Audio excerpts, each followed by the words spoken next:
here about normal human beings. We're talking about the terrorist group. Voices challenging the Taliban far away from Afghanistan. They're going and engaging with the Taliban in a way indirectly legitimizing them instead of coming. Afghan diaspora activists from around the world have gathered in Brussels to campaign for human rights in Afghanistan. Women and girls in particular are affected by human rights violations. They are struggling with countless restrictions and violence under the rule of Taliban regime. Since the Taliban came to power last year, women and girls have been excluded from society. They've lost the relative rights and freedom gained over the last 20 years. The most recent restriction imposed on women is the face covering order issued on 19 May for female TV presenters. Tahmina Salik, one of the conference participants who recently traveled to Afghanistan and closely observed the situation of women under Taliban rule, tells us more. So I was in Afghanistan this February, and the purpose of my trip was to meet with the Afghan women activists and in general all the Afghan women in order to understand how we, the Afghan diaspora and the international society, can help them better. What I experienced was that it is a group of human beings, the Afghan women, who are totally abandoned and left alone to take a fight against a regime that do anything in their power to silence them and imprison them. They are experiencing torture, they're being imprisoned, not only them but also their families, because they fight for their rights. I asked Hila Najibullah, another conference participant, how can diaspora activists support women in Afghanistan? What we as diaspora can do is to become their voice and sort of relay their messages and their needs and their desires to the policymakers. Women's rights activist Suraya Pakzad also calls for women's support. Support and assistance for women should be depoliticized, but it should be conditionalized. Means that the support, at least 50% of the humanitarian support, must go to the women who lost their jobs and don't have anything to live on it, and like 20% for disabled, and then another 30% for poor people. So because of the current regime, women cannot work. The two-day conference entitled European Conference Diaspora Action for Afghanistan was held on May 15 and 16 and was attended by almost 100 representatives from 70 diaspora associations and European organizations. The Danish Refugee Council organized the conference in cooperation with VIDC and other important stakeholders. So TSE tried to support efforts within the Afghan diaspora to come together and agree on some joint messages. So we developed a call to action in collaboration with a large number of Afghan diaspora organizations to showcase the capacity to come with some strong messages.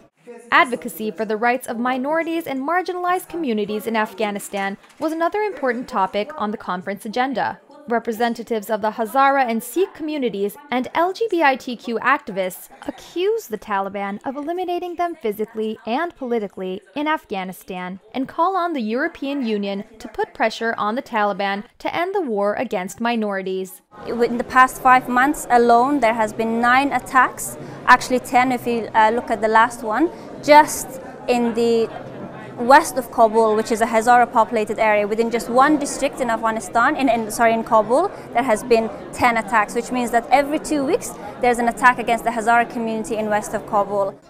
After the Taliban came to power in Afghanistan, the people of this country are facing a severe humanitarian crisis.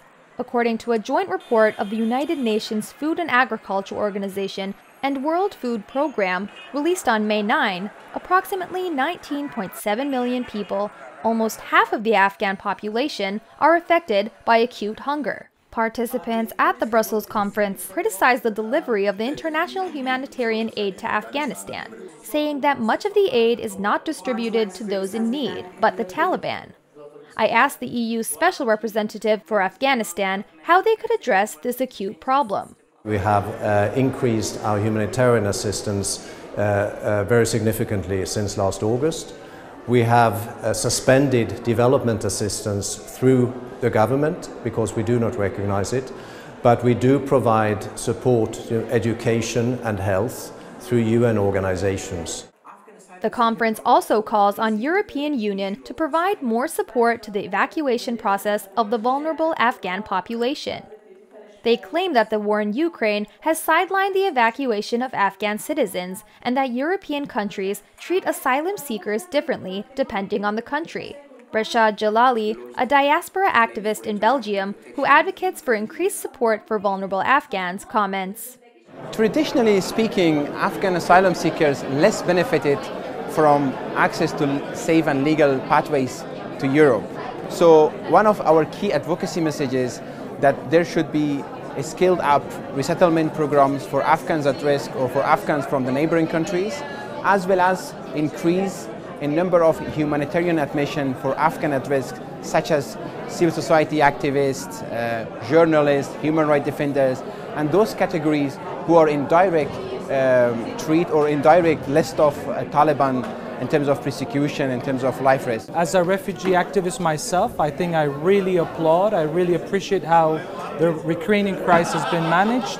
But at the same time, we should not forget that Afghans are also having problems.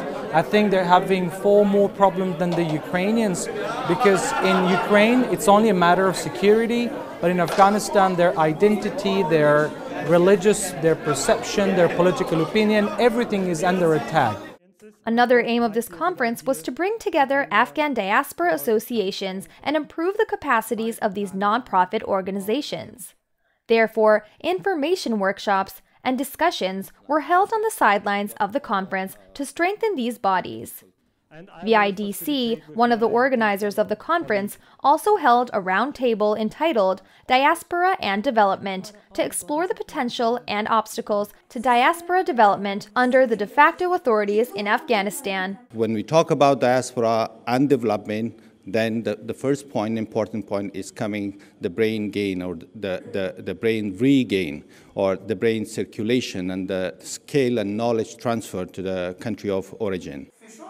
At the end of the two-day conference, participants submit a declaration entitled Call to Action to Thomas Nicholson, the EU's Special Envoy for Afghanistan, and other European stakeholders.